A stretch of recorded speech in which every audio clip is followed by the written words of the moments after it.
میرے ابتدائی 3-4 سال جو ہے وہ تعلیم میری دیوبندیوں کے پاس ہے. میں پہلے حنفی تھا. دیوبندیوں کے پاس ہمارا جو مدرسہ تھا وہ دیہات میں تھا. دیہات میں باورچی نہیں ہوتا تھا. اب کیا کرتے تھے, کچھ گھر والوں نے, جیسے ادھر ہے, ہر گھر والے نے استاد جی سے کہہ رکھا تھا کہ ہم روزانہ 2 بچوں کا کھانا دیں گے, صبح بھی دیں گے شام کو بھی دیں گے. کسی نے کہہ رکھا تھا ہم 1 بچے کا کھانا دیں گے, کسی نے ہم 3 بچے کا.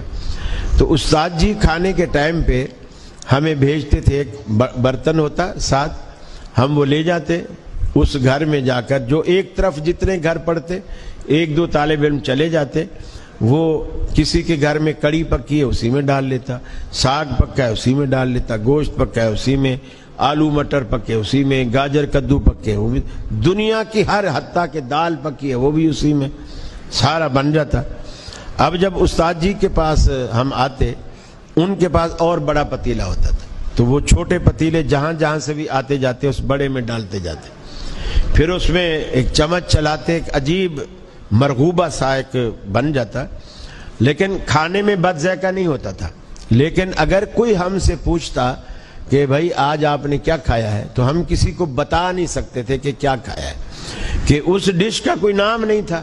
ساری دنیا جہان کی چیزیں, یہ جو گھر میں کتنا بھی امیر آدمی ہو نا, زیادہ تیر مارے گا ایک وقت میں 2 ڈشیں بن جائے گی, ورنہ تو عموماً ایک ہی ڈش بنتی ہے. لیکن یہ جو مولویوں کی گردنیں موٹی اور توندیں بڑی ہوتی ہیں, اس کا راز ہی یہی ہے کہ یہ اتنے گھر کی اتنی ورائٹیاں جب مل کے وہ روزانہ لے گا تو ظاہر بات ہے بٹن بھی تنگ پڑے گا, کپڑے بھی ہر سال جو ہے سلائی دوبارہ کروانی پڑے گی, بڑھوانا پڑے گا. اب ہم یہ دعا کرتے تھے کہ یا اللہ کوئی ایسی جگہ کوئی دعوت بھیج جو ہمیں بھلے دال کھلائے لیکن ایک چیز کھلائے, یہ مکسر نہ ہو, ایک چیز ہو.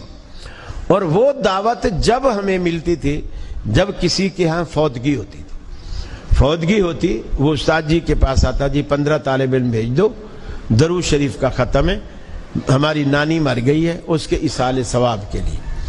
اب وہ ہم سفید ایک چادر گھر والے بچھا دیتے, ہم چلے جاتے, گٹھلیاں ہوتی, وہ کہتے تھے کہ 1.25 لاکھ ہے, ہم نے آج تک گنی نہیں ہے.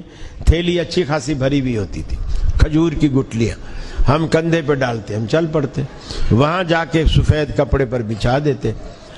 اب وہ گھر والے بھی ہمارے ساتھ پڑھنے بیٹھ جاتے. اب ہم بے ایمانی بھی نہیں کر سکتے, اب گھر والا بیچ میں بیٹھا ہوا ہے. پھر ہم گھر والے کو اٹھانے کے لیے کہتے تھے کہ بھی یار پانی وانی تو لا, اتنی دیر ہو گئی, پیاس لگی ہے. یقین مانیے میں آپ کو بالکل سچی بات بتا رہا ہوں, جیسے وہ اٹھ کے گھر جاتا نا, ہم وہ جو ایک گٹھلی اٹھا رہے تھے نا, اللہم صلی علی محمد, ہم ایسے چلو بھرتے, اللہم صلی علی محمد, اللہم صلی علی محمد. اب اس کے پانی لانے تک وہ ساری گٹھلیاں پڑی جا چکی, وہ بھی حیران. پھر ہمارے ساتھ جو ایک آدھ استاد ہوتا یا بڑا کوئی ساتھی ہوتا, وہ کہتا بھئی اب بچوں نے ماشاءاللہ بڑی ہمت کی, اب کھانا وانا لگاؤ, ہمارا دوپہر کی کلاس کا ٹائم بھی ہونے والا ہے, مدرسے جائیں گے. اب وہ کھانا کھلاتے. اب ظاہر بات ہے وہ آلو گوشت, عموماً آلو گوشت ایسا کھلاتے, ہمیں بڑا مزہ آتا. مزے کے بعد ہم ان کے گھر سے لے کر مدرسے تک, اللہ کی قسم کھا کر کہہ رہا ہوں, ہم پورا راستہ یہی دعا کرتے, اللہ کرے ان کا کوئی اور مرے, اللہ کرے ان کا کوئی اور مرے, چونکہ اور مرے گا یہ پھر ہمیں پھر بلائیں گے, پھر مزے آئیں گے. تو آپ دیکھو شریعت نے چور بازاری کے سارے راستے بند کر دیے. یہ سزا سنت کو چھوڑنے کی ہے اور بدعت کو اپنانے کی ہے. آپ نے اپنا پیسہ بھی ضائع کیا, مال بھی ضائع کیا, وقت بھی ضائع کیا, اور بجائے دعائیں لینے کے بد دعائیں لی. دیکھیے طالب علموں کو کیا پڑی, ہم میری نانی کو بخشواتے پھرے. طالب علموں کو کیا پڑی ہے, نانی میری ہے بخشوائیں گے, وہ کیوں بخشوائیں گے, ان کو تو روٹی چاہیے اور بوٹی چاہیے, بس ساتھ یہ 2 چیزیں چاہیے.